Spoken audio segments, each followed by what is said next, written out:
ঘুমাবার জন্য নিরাপত্তার চাদরে ঢেকে রাখে পুলিশ ভাইয়েরা আমাদের না ঘুমিয়ে আমাদেরকে পাহারা দেয়। এটা পজিটিভ বলে এরপরে বলেছিলাম কিছু কিছু পুলিশ ভাইদের কারণে আমাদের এই প্রশাসনের বদনাম হয়। আমরা বলেছিলাম ভাই আপনারাও বদলিয়ে যান, আপনারাও আপনাদের আখলাককে পরিবর্তন করেন, দেখবেন আরো সুন্দর হবে। এই কথাই বলতে গিয়ে বলেছিলাম স্লিপ অফ টাং, আমি একটা উদাহরণ দিয়ে বলেছিলাম যে পুলিশ ভাইয়েরা কিছু কিছু এমন হয়েছেন যারা 2 টাকা পাইলে 2 টাকাও ঘুষ খায়।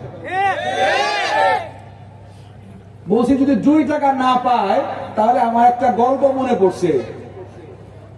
এক সকালবেলা ট্রাফিকও সকালে বের হয়েছে, তিনি সকালবেলা কাজ করবে, পুলিশ বের হয়েছে, প্লাটুন নিয়ে বিভিন্ন মোড়ে মোড়ে দাঁড়াইছে,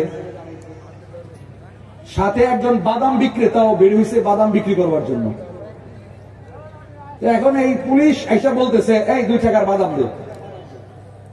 তো ভাই বলতেছে যে ভাই আমি এখনো বেচা কেনা শুরু করি নাই, তো আপনাকে আমি কিভাবে বাদাম দেই, আমি কিভাবে আপনাকে বাদাম দিই, আপনি তো টাকা দিবেন না, আপনি তো মাগনা নিবেন। তো বনি করি নাই, বেচা শুরু করি নাই, আচ্ছা আপনাকে দিতে পারবো না।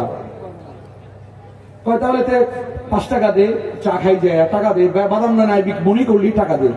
তো বেচি তো নাই, টাকা পাবো কই, টাকাও রেখেছি ঘরে, টাকাও তো নাই, শুরুই করি নাই। পরে কি কয় বাদামও দিবা না, চা খাবো টাকাও দিবা না, তাহলে এখান থেকে তুমি ব্যবসা করতে পারবা না, তুমি যাও গা, উঠে যাও। পরে বলছে স্যার আমি গরিব মানুষ, বাদাম বিক্রি করে খাই, আপনি আমাকে একটু সুযোগ দেন। এবার সে অনুরোধ করছে, আচ্ছা ঠিক আছে তোকে দিতে পারি, তাহলে আমি যা কোনো তাই করবি, আমার পিঠটা একটু চুলকাই দিয়েছে, পিঠটা চুলকাই দিয়ে মানে মাগ না কিছু না কিছু নিতেই। আচ্ছা ঠিক আছে স্যার আপনার পিঠটা চুলকাই দিলাম, এরপরে আপনি ঠিক আছে ব্যবসা করেন। এই কথাটুকু বলেছিলাম, আমার ইমাম সাহেব সাক্ষী, আমার অগোচরে আমার সামনে বলেনি। এই সেখানকার পুলিশ ফায়ার ভাইরা কয়েকজন আমার সাথে সাক্ষাৎ ঘটেনি, তারা বলেছেন হুজুর ইমাম সাহেব এই খতিব সাহেব এত কঠোর কথা বললো, এত আমাদেরকে ইনসাল্ট করলো, আমাদেরকে অপমান করে কথা বললো, এটা কি হইলো? হুজুর কি ভুল হয় না? হুজুরদের কি অপরাধ হয় না? হুজুরদের কি অন্যায় হয় না? এরকম আপু বলতেছে আমার সাথে বসবে, আমাকে দেখবে, আমাকে ধরবে, আমাকে জাজ করবে। ভাই আমি ওই দিন যে কথাটি বলেছিলাম, শুধু বাদামের একটা ঘটনা বলেছিলাম, দুঃখ নিয়ে বলেছিলাম আপনি আমার ভাই, আপনি আমার আত্মীয়, আপনি আমার পরিচিত, এই স্বাধীন দেশের আপনিও নাগরিক, আপনি এই দেশের আমলা, জনগণের নিরাপত্তার দায়িত্ব আপনার, আমার করের টাকা, আমার ট্যাক্সের টাকায় আপনার বেতন হয় বিদায় আপনাকে অনুরোধ করে কথাটা বলেছিলাম সংশোধনের কথা। আপনি যদি সেই দিন আমাদের বিরুদ্ধে না যাইয়া, শত্রু না ভেবে ভালোবাসার সাথে আপনি শুধরাইতেন, সংশোধন হতেন, ঠিক হতেন, জুলুম না করতেন, আজকে আপনাদের প্রত্যেকটা থানা থেকে এইভাবে লেজ গুটাইয়া অপমান হইয়া পালাইতে বাধ্য হতেন না। আপনারা আজকে কোথায়? আমরা আছি। আপনারা কোথায়? আমরা আছি। আমরা আছি, আমরা থাকবো। আমরা জুলুমে বিশ্বাস করি না, অন্যায় বিশ্বাস করি না, অপরাধে বিশ্বাস করি না, উৎখাতে বিশ্বাস করি না, নিষিদ্ধে বিশ্বাস করি না, জবরদখলে বিশ্বাস করি না। আমরা চাই শান্তি, সাম্য, বিশৃঙ্খলা চাই না, চাই শান্তি, চাই ভ্রাতৃত্ব, চাই কাঁধে কাঁধ মিলিয়ে, বুকে বুক মিলিয়ে সোনার বাংলা, ইসলামের বাংলা, কোরআনের বাংলা করতে আমরা চাই। কিন্তু আমরা যে কাঁধ মিলাবো, এক পক্ষে কি ভালোবাসা হয়? তা আমরা তো বুক কাঁধ নিয়ে দাঁড়ায় আছি, আপনারা ঘোষণা দেন খেলা হবে। তা আমরা বুক পেতে দিয়েছি, ভালোবাসার জন্য ফুল নিয়ে দাঁড়িয়েছি, আপনারা বলেন খেলা হবে। তো খেলার জন্য তো এক পক্ষ এখনো আছে, তখনও ছিল। আপনারা পালিয়ে কোথায় গিয়ে লুকিয়েছেন? আল্লাহ আমাদেরকে বুঝার তৌফিক দান করুন। এরকম বহু কণ্ঠকে রোধ করবার চেষ্টা করেছে, পারেনি। ইন্নাল ইসদিনা ইয়াউলি ওয়ালা ইয়াউলা আলাইহি, দিন সবসময় বিজয় হয়েছে, দিন সবসময় বিজয় হয়েছে, বিজয় হবে। পরাজিত হইবার জন্য ইসলাম আসে নাই, নবী আসে নাই, কোরআন আসে নাই, সাহাবা আসে নাই, তাবি আসে নাই, আইম্মায়ে মুজতাহিদিন আসে নাই, উলামায়ে কেরাম আসে নাই। ইসলাম বিজয় হবেই হবে, ইসলামী পতাকা এদেশেও উড়বেই উড়বে ইনশাআল্লাহ। অনেকে আমাদেরকে এখন বলে দেশ নাকি আমরা পাকিস্তানি বানাইতে চাই। আমরা দেশকে পাকিস্তানি বানাইতে চাই না। লাল সবুজের পতাকা লাল সবুজই থাকবে, তবে লাল সবুজের পতাকার মাঝে সোনালী অক্ষরে লেখা থাকবে লা ইলাহা ইল্লাল্লাহু মুহাম্মাদুর রাসূলুল্লাহ। এই লাল পতাকাই থাকবে, লাল সবুজের পতাকাই থাকবে।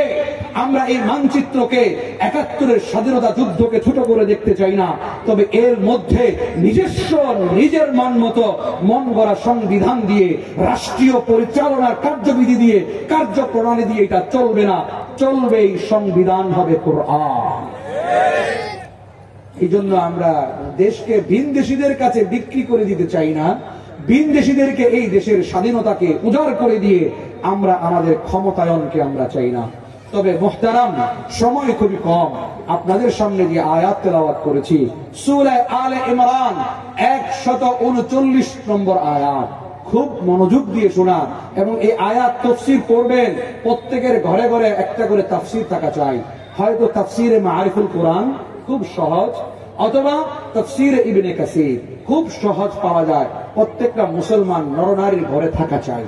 তাহলে আপনি আমি প্রতিদিন যদি কোরআন পড়ি, কোরআনকে স্টাডি করি, কোরআন আমাকে কি বলে ডাকে, কোরআন আমাকে কি বলে সম্বোধন করে, আমার কি মেসেজ, আমার জন্য কি নির্দেশনা, রব আমার জন্য কি ফরমান দিয়েছে, এটা উপলব্ধি করতে পারবেন, হৃদয়ে গাঁথতে পারবেন, এই অনুযায়ী আমল করতে পারবেন। আল্লাহ কোরআনকে হৃদয়ে জায়গা করে দেওয়ার তৌফিক দান করুন। কিন্তু দিন যত যায় তত আমরা কেমন যেন আধুনিক হয়ে যায় চেষ্টা করি।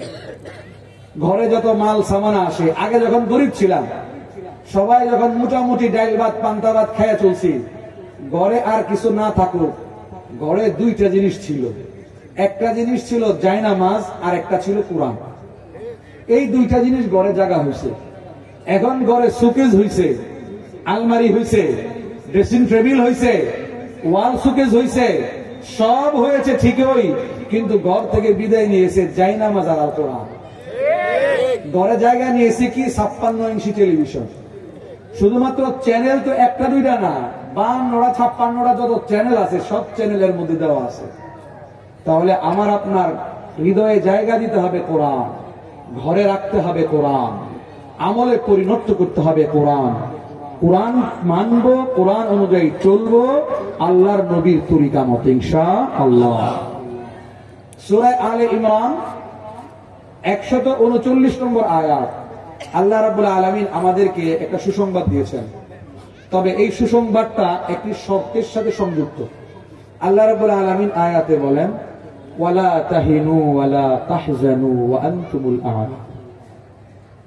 তোমরা চিন্তিত হয়ো না, তোমরা দুর্বল হয়ে পড়ো না, তোমরা মনোবল হারিয়ে ফেলো না, তোমরাই বিজয় হবা।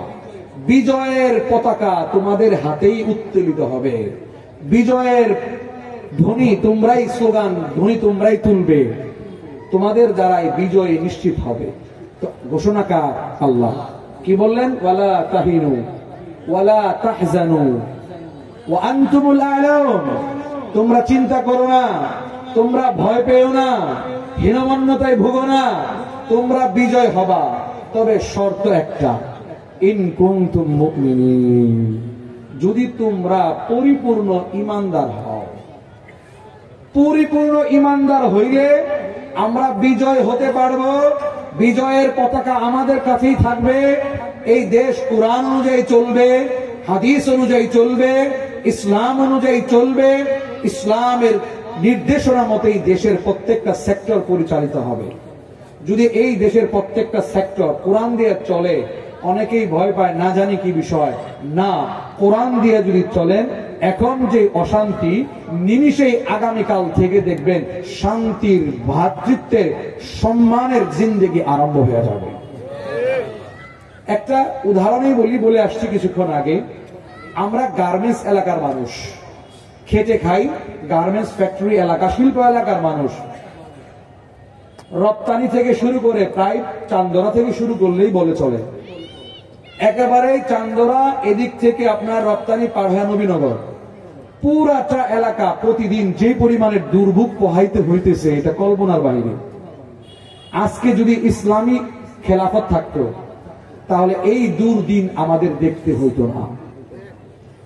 এই আন্দোলনটা কেন হইতেছে? আন্দোলনটার অন্যতম কারণ আমি যেটা শুনেছি মানুষের কাছ থেকে, বেক্সিমকো তার আশপাশের এলাকা শ্রমিকের বেতন ঠিক মতো দিচ্ছে না। বেতন তারা না পাওয়ার কারণে তারা কোথায় যাবে, 3 মাস 2 মাস হয়েছে, খালি ডেট দেয়, তারিখ দেয়, কিন্তু বেতন দেয় না।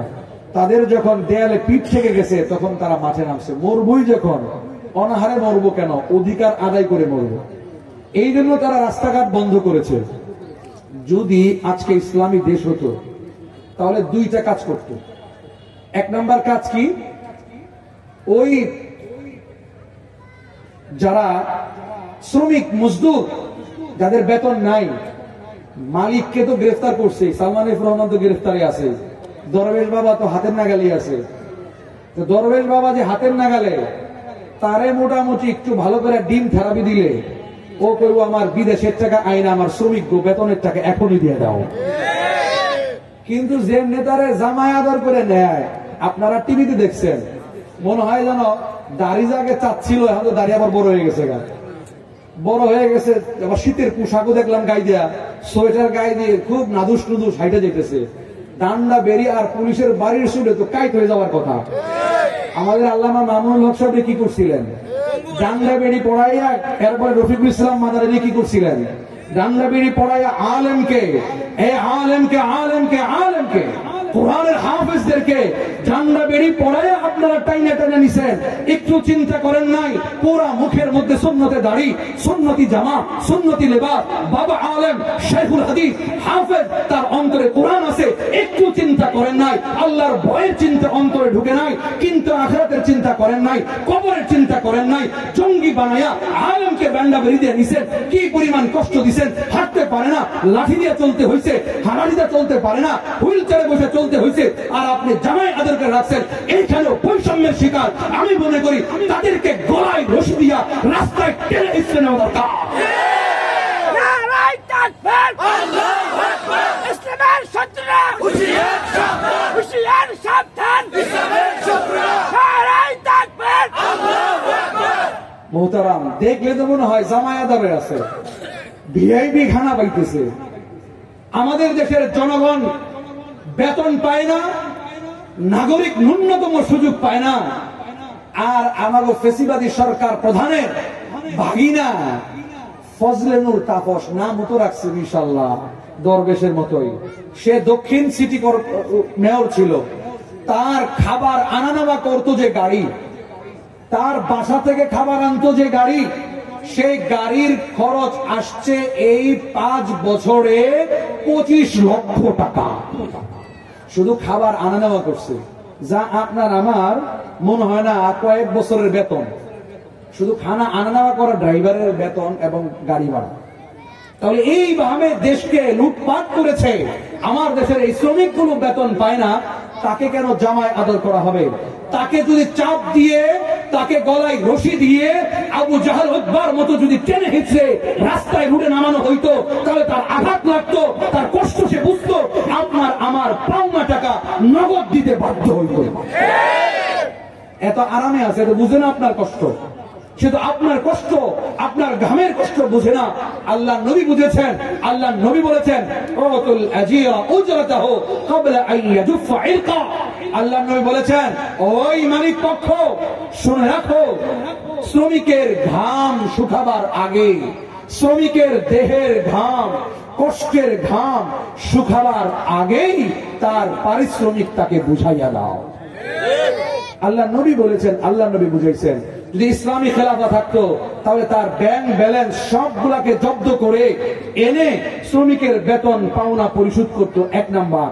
2 নাম্বার, যদি নাকি সময় লাগতো, যে স্বাভাবিকভাবে আমরা এখন তার থেকে ব্যাংক ব্যালেন্স জব্দ করতে পারতেছি না, যেহেতু বিদেশে পাচার করেছে, দেশে তেমন কোন টাকা পয়সা নাই, আমরা বেক্সিমকোর শ্রমিকদের বেতন দিতে পারছি না, তাহলে ইসলামী খেলাফত হইলে কি করত? আল্লাহ নবী যেটা করেছেন, আল্লাহ নবী ঘোষণা করেছেন, মান তারাকা মালান ফালিওয়ারাসাতিহি ওয়া মান তারাকা দাইআন ওয়া দায়াআন ফাইলাইয়া ওয়া আলাইয়া। আল্লাহ নবী বলেন, যদি কেউ মারা যায়, তার দেখার কেউ নাই, অথবা তার অধিকার সে পাচ্ছে না, তাহলে আমি নবী ঘোষণা দিলাম, আমি যেহেতু রাষ্ট্রপ্রধান, আমি যদি এই দেশের রাষ্ট্র পরিচালনা করি, আমি যেহেতু নবীউর রহমা, আমি দায়িত্ব নিলাম যে এই গরিব মানুষ যারা আছে তারা ঋণ পরিশোধ করতে পারে না, এই ঋণ পরিশোধ করার দায়িত্ব আমার। এবং যারা খেতে পারে না, হতদরিদ্র, এতিম, অসহায়, যারা অনাথ, তাদের সকলের দায়িত্ব আমি যেহেতু রাষ্ট্রপ্রধান, সকল কিছুর দায়িত্ব আমার। আল্লাহর নবী মদিনার মসনদ থেকে ঘোষণা দিয়েছে, আজকে যদি সেই মদিনার প্রকৃত সনদে শুধু মুখে মুখে বলে মদিনার সনদে দেশ চালায়, মদিনার সনদে দেশ চালায়, প্রকৃত দেশ যদি মদিনার সনদে চলতো, আমার আপনার সংসদ থেকে এখন ঘোষণা আসতো এই কথা, যারা বেতন পাও না, যারা সুবিধা পাও না, চিকিৎসা খরচ নাই যাদের, আমি তাদেরকে আমার কোষাগার থেকে, আমার উদ্ধৃতি থেকে, আমার বাইতুল মাল থেকে, আমার জমানো টাকা থেকে, আমার উপদেষ্টার যে টাকা, আমার আয় থেকে তোমাদের বেতন পরিশোধ করে দেব। অন্যথায় বাজার থেকে ফ্রি বাজার তোমাদের বাড়িতে পৌঁছাই দেওয়ার দায়িত্ব আমার।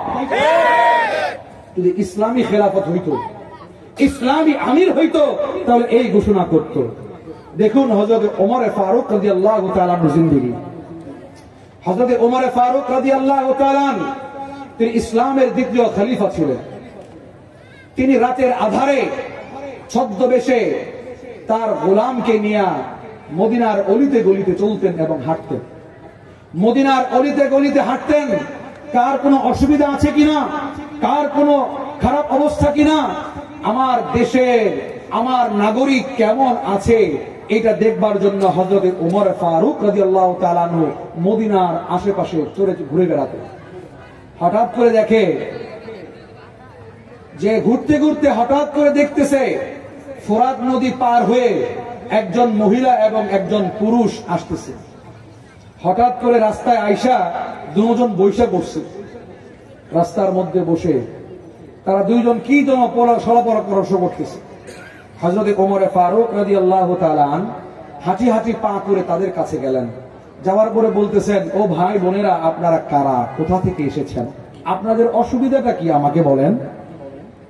তিনি বলেন যে আমি আসছি ওই ফোরাত নদী পার হইয়া, আমি গরিব অসহায়, আমার পরিবারে কোনো খাবার নাই, আমার বিবি প্রেগনেন্ট, আমার বিবি সহ নিয়ে আমি আসছি, আমি আমিরুল মুমিনিন ওমর ফারুকের কাছে যাব, আমি বাইতুল মাল থেকে, রাষ্ট্রীয় কোষাগার থেকে কিছু টাকা চাইবো আমার পরিবারকে চালাবার জন্য।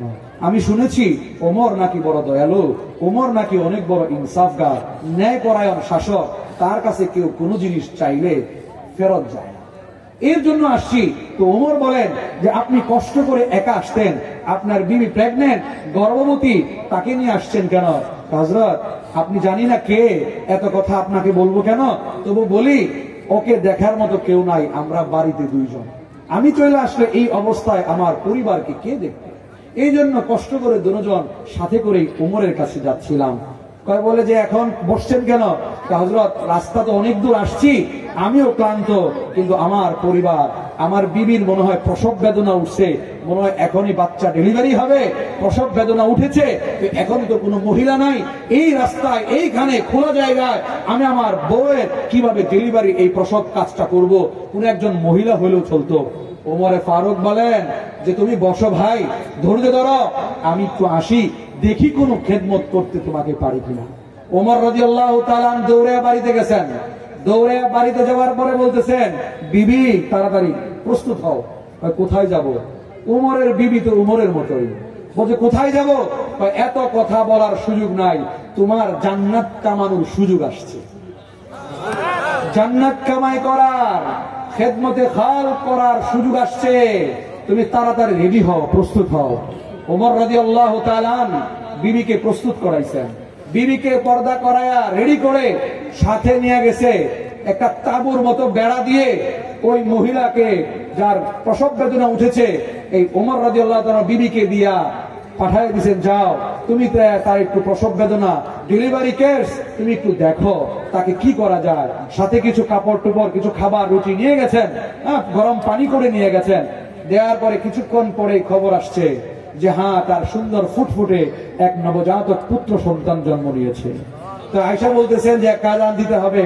বলছে আমার তো নিয়ত ছিল যে আমি ওমরের কাছে যাব, ওমরের কাছে যাওয়ার পরে আমার গরিবী হালের কথা বলবো, আমাকে কিছু টাকা পয়সা দিলে চলতে পারবো, আর যদি আমার বিবির বাচ্চা হয়ে যায়, আমার এই বাচ্চার কানে এক কানে আজান দিবে উমর, আরেক কানে একামত দিবে উমর, কিন্তু উমরের কাছে তো পৌঁছতেই পারলাম না, এর আগেই তো আমার বাচ্চা এসে গেল।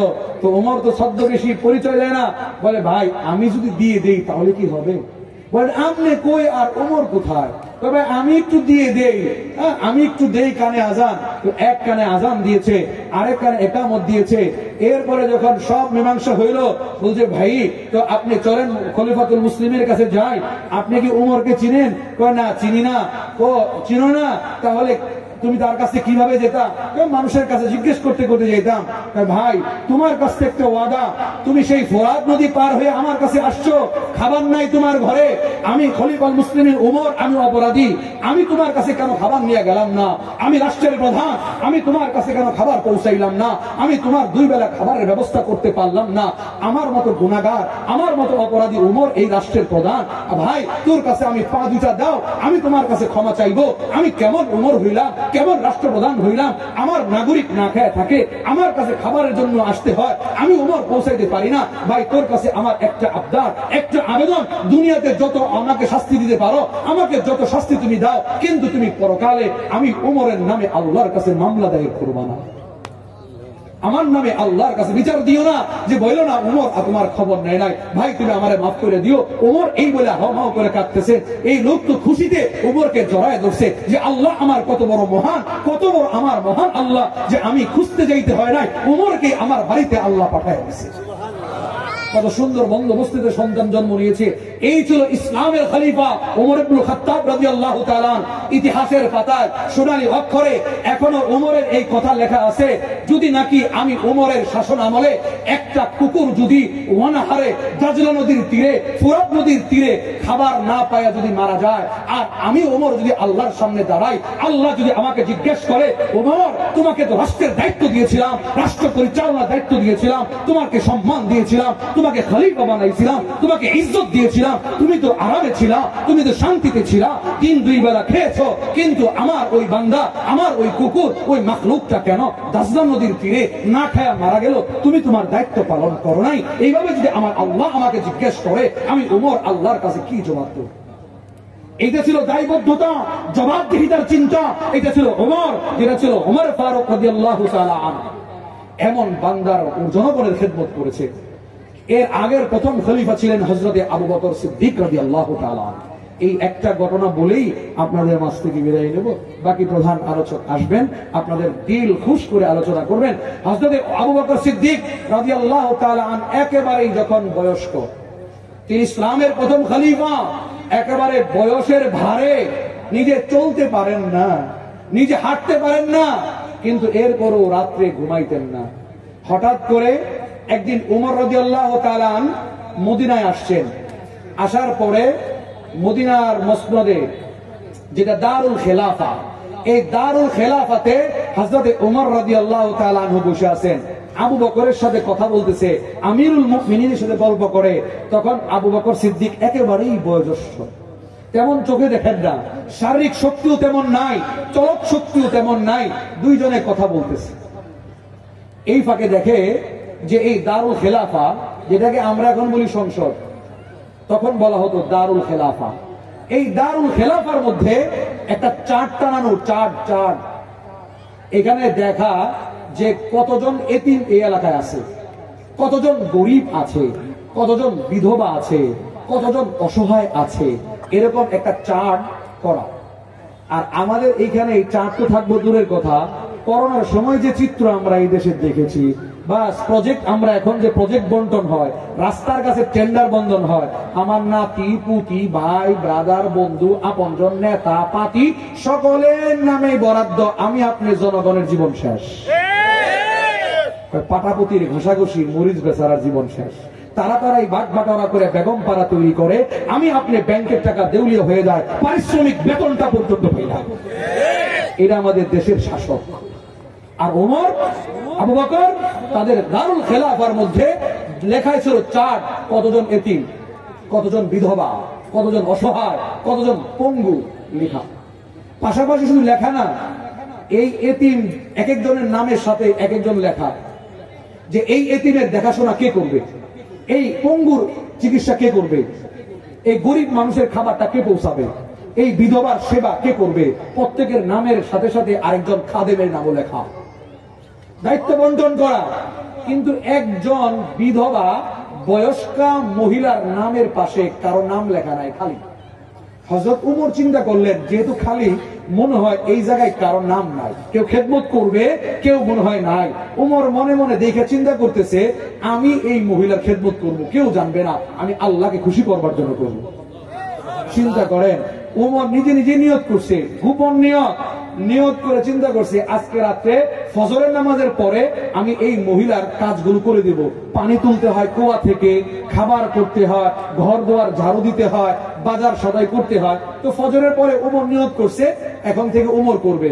ফজরের নামাজ পড়ে উমর যায় দেখে কে যেন তার পানি আইনা দিয়ে গেছে, তার রুটি বানায় দিয়ে গেছে, বাজার করে দিয়ে গেছে, ঘর দুয়ার পরিষ্কার করে দিয়া, জামা কাপড় ধুইয়া টুইয়া পরিষ্কার করে তার আসার আগেই কে যেন কমপ্লিট করে রেখে গেছে।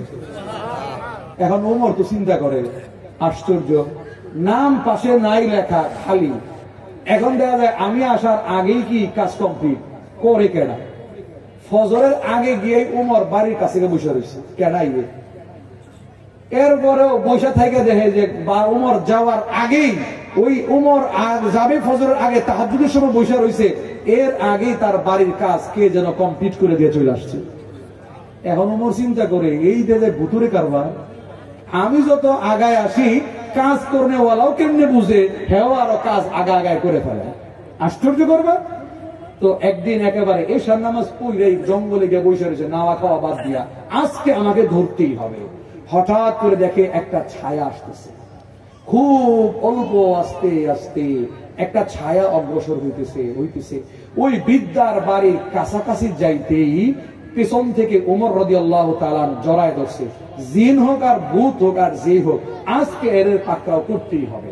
পেছন থেকে যখন জড়ায় ধরে পাকড়াও করছে, ওই লোক হন্তদন্ত হয়ে গেছে, রুমাল দিয়ে ঢাকা, চাদর দিয়ে ঢাকা, হন্তদন্ত হয়ে গেছে। ঘুইরা দেখে, যখন চেহারা দেখছে, ভাই তুমি কে? খুইলা দেখে আর কেউ না, এ তো বয়োজ্যেষ্ঠ আমাদের সকলের মুরব্বী, এই এলাকার, এই মুসলিম জাহানের আমিরুল মুমিনিন হযরতে সাইয়্যিদিনা আবু বকর সিদ্দিক রাদিয়াল্লাহু তাআলা। বুড়া বয়সে নামটা গোপন রাখছে খেদমতের লেগা। ওমর তো হতবাক, আমিরুল মুমিনিন আপনি এই বয়সে যে নিজের কাজ নিজে করতে পারেন না, নিজে চোখে দেখেন না, বয়সের ভারে হাঁটতে পারেন না, আপনি এই বৃদ্ধা মায়ের খেদমতের জন্য সারা রাত জেগে থাকেন, এইভাবে কষ্ট করেন, কেন করেন?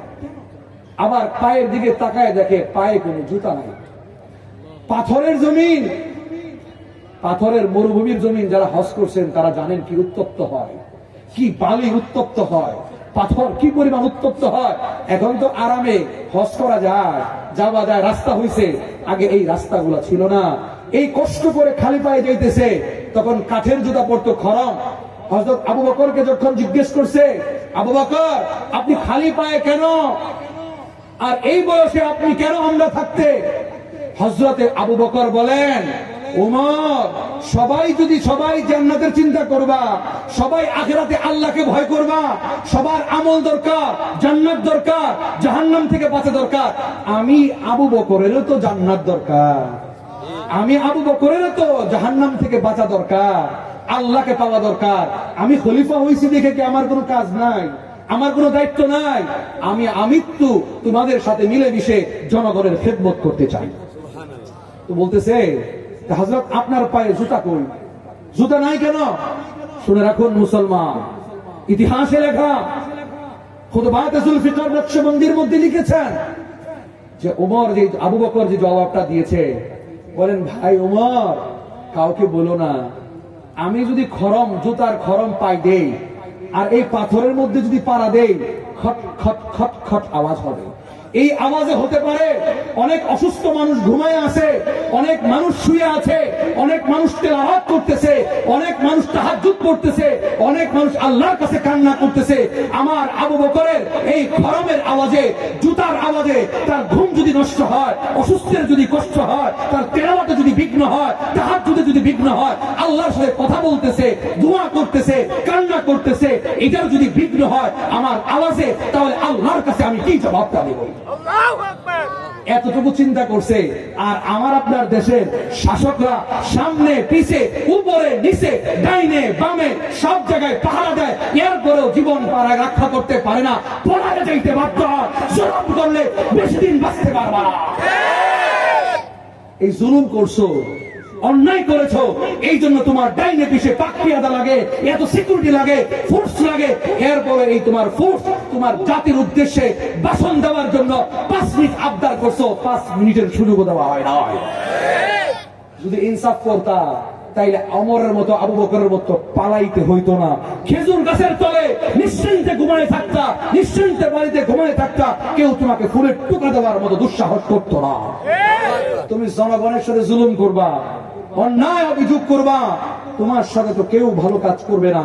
এই জন্য আমি আপনাদের কাছে অনুরোধ করি, এই আয়াত সূরা আলে ইমরানে আমাদের বিজয় আসবে, হীনমন্য হওয়া যাবে না, তবে মুমিন, খাঁটি মুমিন হইতে হবে। আমরা খাঁটি মুমিন হইতে পারবো তো ইনশাআল্লাহ?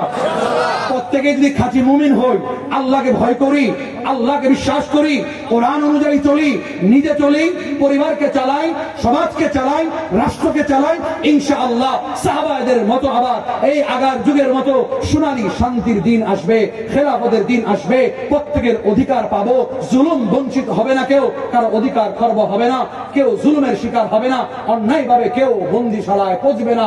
আল্লাহ তাআলা আমাদেরকে বোঝার তৌফিক দান করুন। এই জন্য ইনশাআল্লাহ আমি যে আয়াত তেলাওয়াত করেছি, আয়াতের অনুবাদ করে দিলাম, হাদিসের সাথে সম্পৃক্ত। আল্লাহর নবী বলেন, সালাতাতুন লা ইয়াদখুলুনাল জান্নাহ, 3 শ্রেণীর লোক জান্নাতে যাবে না, 3 শ্রেণীর লোক জান্নাতে যাবে না। এর মধ্যে একজন যারা মদ পান করে, যারা নেশা করে। ও যুব সমাজ যারা আছো, ও বৃদ্ধ ভাইরা যারা আছো, ও বয়স্ক যারা ভাইরা আপনারা আছেন, ও মা বোনেরা যারা আপনারা আছেন, কষ্ট করে টাকা উপার্জন করেন, কষ্টের টাকা, হালাল টাকা, এইটা দিয়ে ভালো কিছু খাবেন, স্বাস্থ্য কিছু খাবেন, সঞ্চয় করবেন, পরিবারকে দিবেন। ওই মদ, গাঁজা, ওই নেশায় তলায় যদি যান, তাহলে পরিপূর্ণ মুমিন হবেন না। কারণ একজন নেশাখোরের উপরে কোনোদিন আল্লাহ ইনসাফগার রাষ্ট্র প্রদান দান করবে না।